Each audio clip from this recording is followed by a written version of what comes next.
Warhammer 40,000 is set in a very grim, dark future setting in the 41st millennium.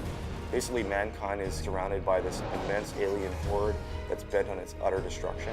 It has all the elements of really traditional fantasy, like orcs and that kind of stuff, but it's set far in the future where they all have guns. We really have taken the IP to heart. Relic has a strong history of working with the GW Warhammer 40,000 IP.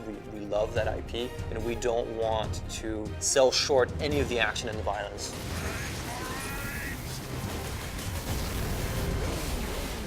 In our game, you're sent down to one small planet that's an industrialized world designed to manufacture weapons of war. The orcs are there to get their hands on the warlord-class Titan. Titans are gargantuan beasts of metal, bristling with weapons that could level whole cities. And if the orcs can get their hands on these weapons, they could ravage countless worlds, and they would be a true threat to the Imperium.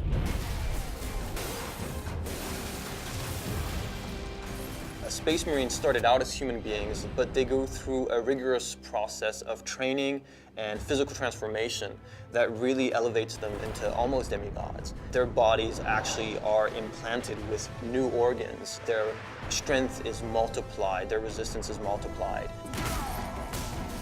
Captain Titus is the protagonist in the story. He's the main character. He has the ability to take the rules and sort of interpret them in his own way, and some of the other characters in the story have different viewpoints on how that should be interpreted. Millions more of them. Our plan is unchanged. The main threat in Space Marine are the orcs. They are a brutal, animalistic, barbaric race of beings. Orcs is just one of the many races found in the fiction, and it's the one that we felt best complemented the Space Marines. Space Marines are very serious, very controlled.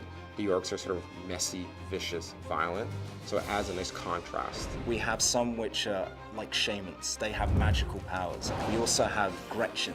They're these little tiny minions. We also have the Knob. He matches the Space Marine in size and bulk. In fact, he's even bigger.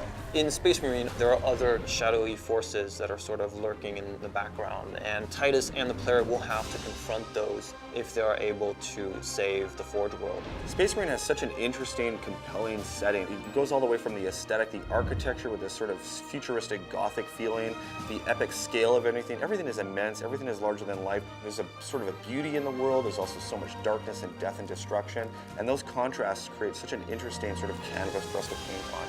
It's just a tremendous sci-fi fantasy universe. It's not just a simple story about an orc invasion of the Forge world. There's much more depth going on. There's lots of twists and turns in the story. There's betrayals. The action is amazingly intense. Really, anybody who likes science fiction, who likes any kind of blockbuster entertainment is going to love Space Marine.